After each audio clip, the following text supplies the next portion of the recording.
আমাদের পাড়ার বাড়িটা একদিন হুট করেই ভাড়া হয়ে যায়, আর যারা সেই বাড়িতে উঠে তাদের সাথে না ছিল কোনো আসবাবপত্র না অন্য কিছু। এরপরেই ঘটতে থাকে অদ্ভুত সব ঘটনা ওই বাড়িটিকে ঘিরে। একদিন আমি ঘুমিয়েছিলাম, হঠাৎ করে আমার খ্রিস্টান প্রতিবেশী দৌড়ে আমার কাছে এসে বললেন, রহমান সাহেব, খেয়াল করুন, এদের আমার কাছে মোটেও ভালো লাগছে না। আমি বললাম, কি ব্যাপার, খুলে বলুন। তিনি বললেন, প্রতিদিন ওনাদের বাড়ি থেকে একজন লোক বেরিয়ে যায়, এলাকা দূরে একটা ডাস্টবিনে আবর্জনা ফেলে আসে। সে ওখানকার ইউনিয়ন থেকে জানা গেছে ওনাদের আবর্জনার মধ্যে ছাগলের পচা মাথা আর শরীরে বিভিন্ন অংশ থাকে, যা একেবারে স্বাভাবিক নয়। বাবার বিষয় হলো, ছাগলের মাথা এত যত্ন করে ওনাদের বাড়ির ওই আবর্জনা স্তূপে কেন ফেলা হচ্ছে। আপনি জানেন কিছু? ছাগলের ওই মাথা সাধারণত জাদুটুনায় ব্যবহার করা হয়। আমার তো আগে থেকেই সন্দেহ ছিল, কিন্তু এখন ব্যাপারটা একেবারে স্পষ্ট হয়ে গেল। তারপর আপনারা শুনছেন .com with তৌকিব। ওয়েলকাম ব্যাক, আপনাদের সবাইকে স্বাগতম জানাচ্ছি। আমি তৌকিব। আশা করছি আপনারা ভালোই আছেন এবং ভালোর দলেই আছেন। আমিও ভালো আছি আর ভালোর দলেই আছি। কোনো কথা না বাড়িয়ে এখন একটা ঘটনায় যেতে চাই। ঘটনাটি যেভাবে লেখা আছে আমি সেভাবেই পড়ে শোনাচ্ছি। আসসালামু আলাইকুম তৌকিব ভাই। বুথ.com এর শ্রোতা বন্ধুরা, আশা করি সকলেই ভালো আছেন এবং সুস্থ আছেন। এই ঘটনাটি রহমান সাহেব পাঠিয়েছেন এবং ঘটনাটি সংগ্রহ করেছেন সাবিত আলম। আমরা চলে যাচ্ছি ঘটনায়। যেভাবে রহমান সাহেব বলেছেন সেভাবেই পড়ে শোনাচ্ছি। আমার নাম রহমান, আমি নেত্রকোনার কোনো এক এলাকার বাসিন্দা। আমি এই ঘটনা আমার নিজের নাম বা এলাকার এক্সাক্ট লোকেশন বলছি না, কারণ যদি সেই ব্যক্তিরা এই ঘটনাটি শুনে থাকেন যাদের নিয়ে আজকের এই ঘটনা, তবে তাদের জীবনে নেমে আসবে এক সীমাহীন দুর্ভোগ। এই ঘটনাটি আজ থেকে 2 বছর আগের। আমি যেখানে থাকি সেখানে বেশিরভাগ ছোট ছোট বাড়ি এবং প্রায় সব বাড়ির লোকেরাই বাসা ভাড়া নিয়ে সেখানে বসবাস করে। এই এলাকার অধিকাংশ মানুষই বহু বছর ধরে এখানে থাকছেন, তাই স্বাভাবিকভাবেই আমরা সবাই একে অপরকে খুব ভালোভাবে চিনি। আমাদের গলিটা বেশ লম্বা এবং গলির প্রবেশ মুখ থেকে তৃতীয় বাড়িটাই আমাদের। যে বাড়িটিকে কেন্দ্র করে এই ঘটনা, সেটি গলির একেবারে শেষ মাথায় অবস্থিত হওয়ায় এর 2টি প্রবেশপথ ছিল। একটি প্রবেশপথ ছিল মূল গলির ভেতরে, আর অন্যটি ছিল ওই বাড়ির ড্রয়িং রুমের দিকে, যা সরাসরি গলির পেছনের দিকে খুলতো। অর্থাৎ ওই বাড়িতে আসা যাওয়ার জন্য 2টি পৃথক রাস্তা ছিল। যে পরিবারটি ওই বাড়িতে থাকতেন, আমরা ওনাদের অনেক দিন যাবতই চিনি। ওনারা অত্যন্ত ভদ্র এবং শালীন মানুষ হিসেবে এলাকায় পরিচিত ছিলেন। সম্প্রতি ওনারা ফুল ফ্যামিলি সহ দুবাইতে স্থানান্তরিত হয়েছেন এবং ওনাদের মা নিজের বড় ছেলের কাছে থাকার জন্য আমেরিকা চলে গেছেন। ওনারা বাড়িটা ভাড়া দিতে যখন চেয়েছিলেন তখন আমার সঙ্গে এই বিষয়ে কথাবার্তা হয়েছিল। তিনি বলেছিলেন, যদি আমার পরিচিত কোনো ভালো পরিবার থেকে থাকে তাহলে আমি যেন অবশ্যই তাদের জানাই। উনি বাড়িটা খালি ফেলে রাখতে চাননি, কারণ ওনার মতে বাড়িটায় কেউ থাকলেই ভালো। অনেক ফ্যামিলি বাড়িটি দেখতে এসেছিলেন, কিন্তু তখন পর্যন্ত কাউকেই চূড়ান্তভাবে নির্বাচন করা হয়নি। তিনি চেয়েছিলেন ভাড়াটিয়া যেন কোনো পরিচিত মানুষ হন, কারণ তিনি নিজেই বিদেশ থাকেন। তাই এমন একটি ভালো পরিবার পেলে সুবিধা হতো, যেন ভবিষ্যতে পরিবারের সঙ্গে কোনো ধরনের কোনো সমস্যা না হয়। আমার পরিচিত এমন কোনো পরিবার ছিল না যারা ঠিক সেখানেই থাকতে চাইছিল, যেহেতু ওনাদের দেশ ছাড়ার সময় প্রায় কাছাকাছি চলে এসেছিল। সেহেতু ওনারা শেষ পর্যন্ত বাড়িটি একটি প্রপার্টি ডিলারের হাতে তুলে দিলেন, যেন তিনি সব কিছু দেখে শুনে বাড়িটি ভাড়া দিতে পারেন। এরপর খুব দ্রুতই ওনারা দুবাইতে চলে যান। ওনাদের যাওয়ার কিছুদিন পরেই সেই স্টেট এজেন্ট বাড়িটি ভাড়া দিয়ে দেন। আমরা যেহেতু একই গলিতে থাকতাম, তাই আসা যাওয়ার সময় আমরা একে অপরকে দেখতাম এবং চিনতাম। কিন্তু নতুন ভাড়াটিয়া কারা ছিল, কোথা থেকে এসেছে সে সম্পর্কে আমাদের কিছুই জানা ছিল না, কারণ যারা এসেছিলেন ওনাদের সঙ্গে খুব বেশি মালামালও ছিল না, আর ওনারা আমাদের সঙ্গে দেখাও করেননি, তাই আমরা ওনাদের সঙ্গে আলাপ করার সুযোগ পাইনি। এমনকি মালপত্র আনার দিনও আমরা ওনাদের বাড়ি থেকে বের হতে দেখিনি। শুধু দেখেছিলাম একটি গাড়িতে করে কয়েকজন লোক কিছু দরকারি জিনিসপত্র নিয়ে ওই বাড়িতে ঢুকছে। না ছিল কোনো আসবাবপত্র, না ফ্রিজ, না টেলিভিশন, না অন্য কিছু। এমন কোনো বড় জিনিস আমরা ওনাদের সঙ্গে নামাতে দেখিনি। যাই হোক, আমরা প্রাথমিকভাবে ভাবলাম হয়তো ওনারা স্থানীয়ভাবে স্থানান্তরিত হওয়ার পর ওনাদের বাকি সব জিনিসপত্র নিয়ে আসবেন, কারণ আসবাবপত্র ছাড়া তো আর জীবন চলতে পারে না। ওনারা ছিলেন অত্যন্ত নিরস প্রকৃতির মানুষ। কারোর সঙ্গে কথা বলতেন না, এমনকি সালাম বা কুশল দিয়েও বিনিময় করতেন না। মাঝে মাঝে আমরা দেখতাম ওনাদের বাড়ির 2জন পুরুষ সদস্য বাইরে থেকে কিছু জিনিস আনতে গেলেই কেবল বাইরে যেতেন। ওই বাড়ির মহিলাদের আমরা একেবারেও দেখিনি। শুধু একবার একজনকে ফুললি বোরখা পরা অবস্থায় বাড়ির দরজায় দাঁড়িয়ে থাকতে দেখেছিলাম। আমরা যখন ভেতর যাওয়ার চেষ্টা করছিলাম তখন দেখলাম আমরা মহল্লার সবাই আমাদের প্রথা অনুযায়ী কিছু না কিছু খাবার তৈরি করে ওনাদের বাড়িতে স্বাগত জানানোর জন্য পাঠানোর চেষ্টা করছিলাম, কিন্তু কেউ দরজা খুলল না। ওনাদের কাজকর্ম আমাদের কাছে বেশ সন্দেহজনক মনে হয়েছিল। ওনারা খুব অল্প সময়ের জন্য বাইরে যেতেন এবং দ্রুতই বাড়িতে ফিরে আসতেন। বাড়ির প্রতিটি দরজা এবং জানালা সবসময় শক্ত করে বন্ধ থাকতো। এই সমস্ত বিষয়ে ভয় আমাদের জন্য বেশ অদ্ভুত ছিল। কিছুদিনের মধ্যেই মহল্লার এই পরিবারটিকে নিয়ে নানা রকম গুজব ছড়াতে শুরু করলো। এই বাড়ি ঠিক পাশের বাড়িটা ছিল আমাদের মহল্লার এক ছোট ভাইয়ের। সে একদিন মহল্লার সবাইকে জানালো যে ওই বাড়ি থেকে ছাগলের ডাকের মতো আওয়াজ আসছে। হ্যাঁ, আমি একবার দেখেছিলাম যে ওনারা একটা ছাগল নিয়ে ওই বাড়িতে ঢুকছে। যদিও তখন কুরবানির বা ঈদের মৌসুম ছিল না।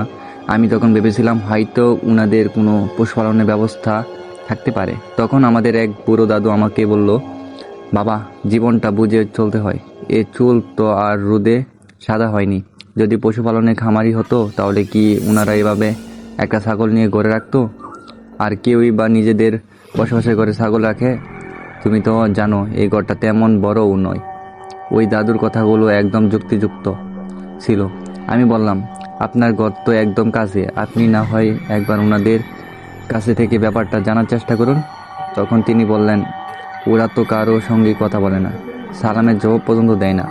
চুপচাপ বাড়ি থেকে বেরিয়ে নিজেদের কাজ ছেড়ে আবার নিঃশব্দে ঘরে ফিরে যায়। যে মানুষ সালামের জবাব দেয় না, আমি তার সঙ্গে কিভাবে কথা বলবো বলতো?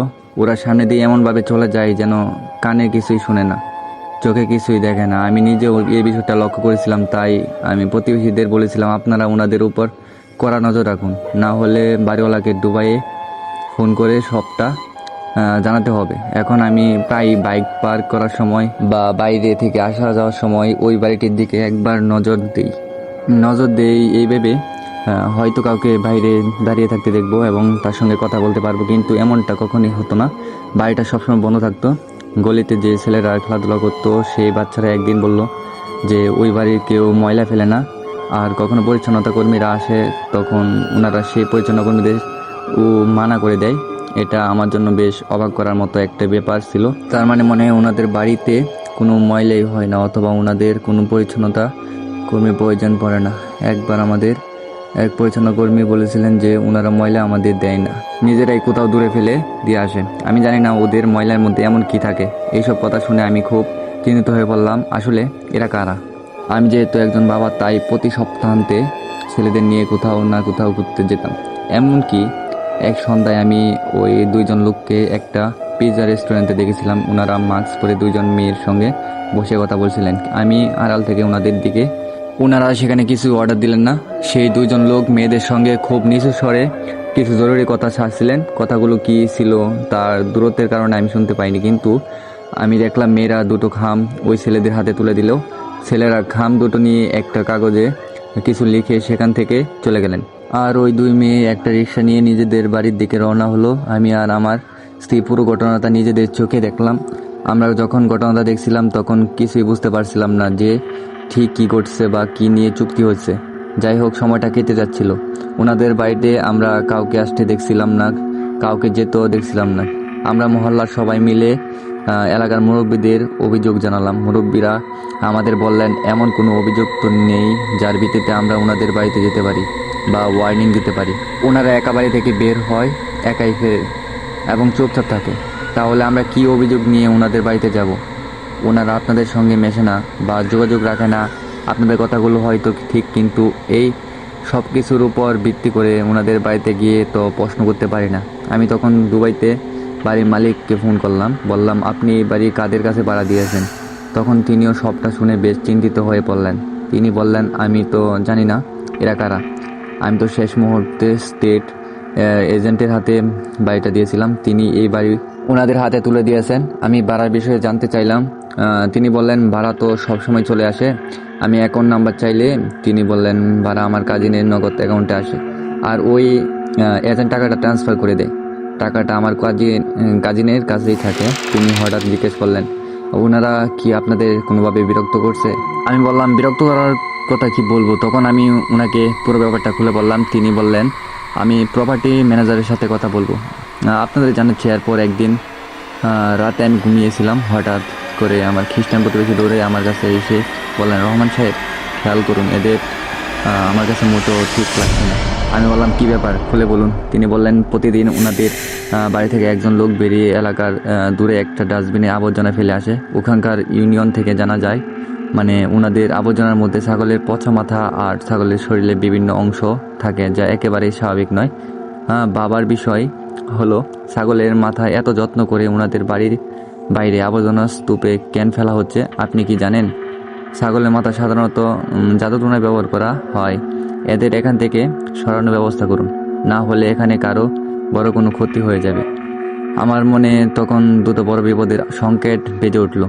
আমি তৎক্ষণাৎ মহল্লার সব লোকদের ডেকে একটা জরুরি মিটিং বসলাম। আমরা সবাই মিলে আলোচনা বসলাম যে তখন পাশের বাড়ির চাচা বললেন, আমার তো আগে থেকেই সন্দেহ ছিল, কিন্তু এখন ব্যাপারটা একেবারে স্পষ্ট হয়ে গেল। এমন কোনো শক্ত প্রমাণ ছাড়া কারো বিরুদ্ধে কিছু বলাও যায় না। তাই আমরা ঠিক করলাম যে অফিসিয়ালি কোনো অভিযোগ না দিয়ে আমরা মহল্লার গণ্যমান্য ব্যক্তিদের নিয়ে ওনাদের বাড়িতে যাব। আমরা যখন ওনাদের বাড়িতে গেলাম তখন অনেকক্ষণ ধরে দরজায় কড়া নাড়লাম। প্রথমে কেউ দরজা খুললো না, কিন্তু আমরা হাল ছাড়লাম না এবং দরজা ধাক্কা দিতেই থাকলাম। তখন ভেতর থেকে একজন মহিলার কণ্ঠস্বর শুনতে পেলাম, আমরা আপনাদের বাসায় পুরুষ মানুষদের বাইরে পাঠান। উনি বললেন, ঘরে কোনো পুরুষ মানুষ নেই। আমি জিজ্ঞেস করলাম, ওনারা কখন আসবেন? উনি বললেন, জানি না কখন আসবে। আমরা সবাই জানতাম সে নির্লজ্জভাবে মিথ্যা কথা বলছে, কারণ ওনাদের বাড়ি থেকে কাউকে আমরা বাইরে বের হতে দেখিনি। আমরা খুব কড়া সুরে ওনাকে জানিয়ে দিলাম এবং ওনাদের কাছে বার্তা পৌঁছে দিলাম যে সন্ধ্যায় যেন ওনারা এলাকার ডিফেন্স পার্টি অফিসে এসে দেখা করে, খুব জরুরি কাজ আছে। কিন্তু সেদিনও ওনাদের কেউ আসেনি। ওই রাতেই হঠাৎ করে আমাদের গলির ট্রান্সফরমারটি পুড়ে গেল। তখন ছিল প্রচণ্ড গরমের মাস, জুন মাস। যাদের বাড়িতে জেনারেটর আইপিএস ছিল ওনার তো বাড়ির ভেতরেই ছিল, কিন্তু যাদের বাড়িতে জেনারেটর বা আইপিএস এর ব্যবস্থা ছিল না, ওনারা সবাই গরমের কারণে বাইরে বেরিয়ে এসেছিলেন। কিন্তু আশ্চর্যের বিষয় হলো, ওই বাড়ির থেকে কেউ বের হলো না। সারা রাত বিদ্যুৎ ছিল না, তবুও ওই বাড়ির পর্দা এক চুলো সরল না, জানালাও একটুও খোলা হলো না। এই ঘটনা আমাদের গলির সবাইকে আরও বেশি চিন্তায় ফেলে দিয়েছিল এবং ওনাদের উপর আমরা সবাই ভীষণ রেগে গিয়েছিলাম। একদিন আমাদের পাশের বাড়ির মেয়ে রুকসানা সন্ধ্যার সময় বাইরে বেরিয়ে এলো। বাচ্চারা তখন ক্রিকেট খেলতে যাচ্ছিল। ঠিক সেই মুহূর্তে একটা লোক ওই বাড়ি থেকে একটা বড় কালো শপিং ব্যাগ হাতে বেরিয়ে এলো। সে বরাবরের মতোই নিজের আবর্জনা ফেলতে যাচ্ছিল। রুকসানার মাথায় তখন কি বল করলো কে জানে। সে দৌড়ে গিয়ে লোকটার হাত থেকে শপিং ব্যাগটা ছিনিয়ে নিল। লোকটা এই ধরনের আকস্মিক আক্রমণের জন্য একেবারেই প্রস্তুত ছিল না। মেয়েটা ব্যাগটা ছিনিয়ে নিল, কিন্তু সে এতটাই দৃঢ় প্রতিজ্ঞ ছিল যে লোকটা তার কাছ থেকে ব্যাগটা কেড়ে নেওয়ার কোনো সুযোগই পেল না। খোলা রাস্তায় ক্রিকেট খেলার প্রস্তুতি মগ্ন কিছু ছেলে ওনাকে দেখছিল। পুরো মহল্লা ছোট বড় সবাই এই বিষয়ে সম্পর্কে জানতো। সবাই জানতো কারা এর সঙ্গে জড়িত। হঠাৎ করে এক মহিলা জোরে চিৎকার শুরু করলো। ক্রিকেট ম্যাচের প্রস্তুতিতে ব্যস্ত ছেলেদের হাতে বল ছিল। পরিস্থিতি দেখে ছেলেরা দ্রুত ওই মহিলার দিকে ছুটে গেল। মহিলার ব্যাপারটা ছেলেরাও জানতো। এই মহিলা জোরে চিৎকার করে। এই দৃশ্য দেখে এই লোকটা বুঝতে পারলো যে পরিস্থিতি তার নিয়ন্ত্রণের বাইরে চলে গেছে। সে দ্রুত তার বাড়ির দিকে দৌড়ে গেল এবং দরজা খুলে ঘরের ভেতরে ঢুকে পড়ল। ওই মহিলার চিৎকার শুনে বুঝতে পারছিল যে যদি সে প্রতিবাদ করে তাহলে বাচ্চারাও কি ধরে বেদম মারবে। বাচ্চারা তখন সবাই মিলে শপিং ব্যাগটা ছিঁড়ে ফেললো। আর শুরুগোল শুনে মহল্লার সবাই বাড়ি থেকে বেরিয়ে এলো। সবাই নিজেদের মোবাইল ফোন বের করলো যে যেন প্রমাণ থাকে যে শপিং ব্যাগের ভেতরে কি আছে বা কি ছিল। আর শপিং ব্যাগটা ছিঁড়ে যেতেই ভেতর থেকে এত বাজে গন্ধ বের হচ্ছিল যে সবাই নাকে কাপড় চেপে ধরলো। ব্যাগটা থেকে বের হলো পচা ছাগলের মগজ, যা পচে গলে একাকার হয়ে গেছে। মহল্লার লোকেরা তা দেখে এতটাই রেগে গেল যে ওনারা সেই বাড়িতে হামলা করে দিল এবং দরজা জোরে জোরে ধাক্কাতে শুরু করলো। তবে ওনাদের বাড়ির মধ্যে একজনও বাইরে বেরিয়ে এলো না। হয়তো ওনারা সবাই ঘরে লুকিয়েছিল অথবা জানালা দিয়ে এসব ঘটনা দেখছিল। কিছুক্ষণের মধ্যে পুলিশও এসে পৌঁছালো এবং ওনারা নিজেদের চোখে সবকিছু দেখলো। দরজায় আবার সজোরে ধাক্কা দেওয়া হলো। এবার ভেতর থেকে আবারও একজন মহিলার কণ্ঠস্বর শোনা গেল যে বলল, কাল আপনারা মহল্লায় মিটিং ঠিক করে নিন। আমার ভাইয়েরা এখন বাড়িতে নেই, মিটিংয়ে ভাইয়েরা এসে যাবে। আপনাদের যা বলার বাড়ির পুরুষকেই বলবেন। আমরা বললাম, আমরা তো বাড়িতে পুরুষের সঙ্গে কথা বলতে এসেছি, তুমি কেন বারবার গেটের কাছে আসছো? ওদের পাঠাও। ওই মহিলা তখন বলল, এই সময় আমি বাধ্য হয়ে এসেছি, কারণ বাড়িতে এখন কোনো পুরুষ নেই, অথচ তার স্বামী আমাদের চোখের সামনেই বাড়িতে ঢুকেছিল। এই মহিলা কীভাবে এত সহজে মিথ্যা কথা বলছিল আমরা বুঝতে পারছিলাম না। আমরা চেঁচিয়ে বললাম, তোমার স্বামী তো এই বাড়িতে ঢুকেছে, সে কি উড়ে গেছে নাকি, না অন্য কোথাও চলে গেছে? কিন্তু সে স্পষ্টভাবে সে কথা অস্বীকার করলো। এখন বাড়িতে কোনো পুরুষ মানুষ নেই, আপনারা সন্ধ্যায় এসে কথা বলুন। আমরা তখন আর কোনো কিছুই করতে পারতাম না। যদি জোর করে কিছু করতাম তাহলে অনেক বড় ঝামেলা হয়ে যেত। ওই মহিলা বেশ চালাক ছিল। যদি তেমন কিছু হতো তাহলে ওনারা সব দোষ আমাদের অর্থাৎ পাড়া প্রতিবেশীদের উপর চাপিয়ে দিত। পাড়ার সবাই এই বিষয়টা নিয়ে খুব চিন্তিত ছিল। আমি আবার দুবাইতে ফোন করে বাড়িওয়ালাকে পুরো ঘটনাটা জানালাম। তিনি তখন ওনাদের দেওয়া জাতীয় পরিচয়পত্রের একটি কপি চাইলেন, যেন আমরা নিশ্চিত হতে পারি যে এই লোকটাই সেই ব্যক্তি যাকে বাড়ি ভাড়া দেওয়া হয়েছিল। এখন এই আইডি কার্ড যাচাই করা পালা। এর উপর যে ঠিকানা দেওয়া ছিল সেটি গোপালগঞ্জের।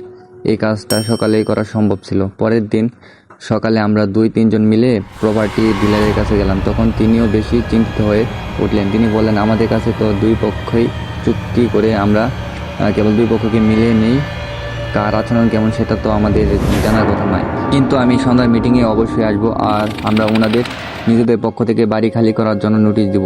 আপনারা চিন্তা করবেন না। হ্যাঁ, কিন্তু আমরা কীভাবে চিন্তা না করে থাকতাম? এখানে প্রপার্টি ডিলারেরও কোনো দোষ ছিল না। স্পষ্ট ব্যাপার হলো, ওনারা কাউকে ব্যক্তিগতভাবে চেনেন না। সকাল থেকে সন্ধ্যা পর্যন্ত সবাই ওই বাড়ির দরজা একবারও খুলল না। যাই হোক, সন্ধ্যা হলে সবাই জামায়াত হলো, কিন্তু যাদের সঙ্গে কথা বলা ছিল, যাদের জন্য এই মিটিং রাখা হয়েছিল, ওনারা সবাই উধাও। আমরা কিছুক্ষণ অপেক্ষা করলাম। যখন নিশ্চিত হলাম যে কেউ আসবে না, তখন আমরা সবাই মিলে ওনাদের দরজার দিকে এগিয়ে গেলাম।